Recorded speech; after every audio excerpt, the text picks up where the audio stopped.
Okay, we're going to do a little post-mortem on this engine. It's a 140 engine. At least the heads are 140. And I'm going to rebuild it for different reasons.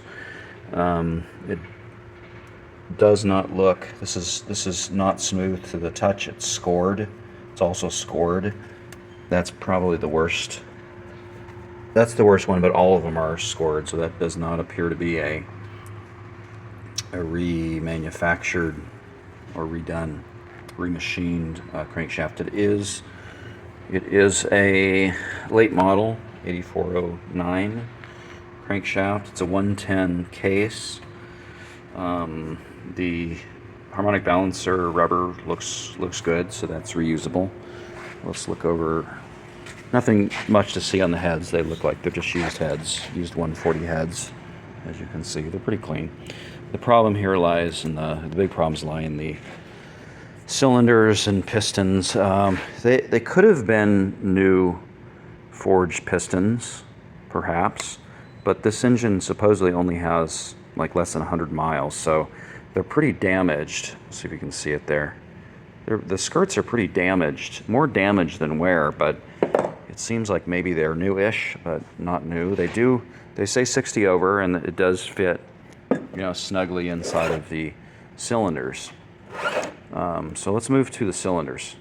So it's possible that the pistons themselves were new, although if I was a betting man, I'd say they're only new-ish. Now, the pistons were installed wrong, so that was facing rearward rather than front on both sides, so that was an error there. The connecting rod bearings, as you can see, are pretty much completely worn out on all of them. You're seeing all that copper. They're not even I don't even think they're a matched set. Well, they might be. Let's just say they are, but they're really worn out. It's about the most worn bearing I've seen right there, being the worst. The cylinders probably were honed, but they were definitely not rebored. Now I've got to do taper, and I'm going to do taper and roundness to see what's going on there. But when I took the number one ring out, we've got, as you can see, that gap. That's the smallest of all the gaps, but all the gaps are, the one that I measured is about 150 thousandths, whereas the specification for putting new rings in is about 18,000. So I think these rings are probably for not 60 over, they're probably for 30 over if you did the math. Are the rings new and moly? I can't quite tell.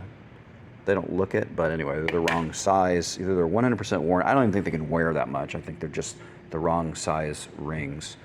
Now, probably one of the biggest boo-boos in this whole supposed build is that these are, of course, late model 140 heads, and he has, as you can see, I'll take these out, take the rings out because they're going in the trash. It looks as though he had, let's get the last one, here it is. It looks as though he had see how that's like ground in there. 1, 2, 3, 4 were our early model cylinders, and 2 of them were late model cylinders. You can also tell that 2 other ways. Here's a late, which would be correct. And here's an early, and you can see just the size of the head gasket surface there. They're both 60 thousandths, so of course an early you'd expect it to be smaller, and in fact it is. Just a quick measurement. 121 thousandths there and 149 thousandths there. It's almost 30 thousandths or so difference, and that is a problem because an early model, we'll take an early model and you put it in here, it's going to swim in that hole because it's much smaller, whereas when you put a correct late model in there, it's going to fit snugly with a little bit, maybe 10 thousandths movement. That's normal. And then it'll go into the case itself will center it, but you can't have that huge gap right there. See that? I think you blow a probably blow a head gasket, because the head gasket can move around in there. The head gaskets were all 50 thousandths or so. They were all the same, and they looked like they were late model head gaskets. Another obviously serious thing, especially for a 140 engine, is that these are early model connecting rods, so they're thinner.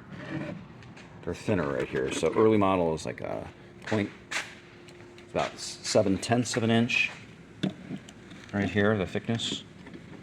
So you can tell just by looking, but that is about 7/10 of an inch. Late model would be 9/10. So late model would be about like that. So you can see how thin that is. So those could, if the engine was pushed, which would be hard to push this engine because of the ring gap was massive, and probably, well, you know, when we measure compression on this, it was 90 to 110, I think.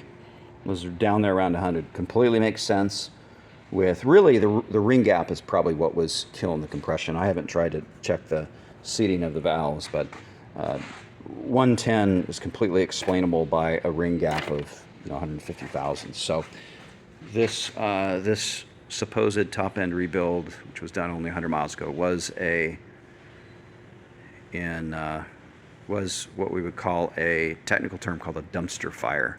So I'm going to rebuild the entire engine because we also don't know what's going on down there. So we're just going to do a complete rebuild, use a new case, a correct 140 case, all correctly machined and rebuilt, and new parts from California Corvair, and we're going to put this engine to fully rebuilt condition.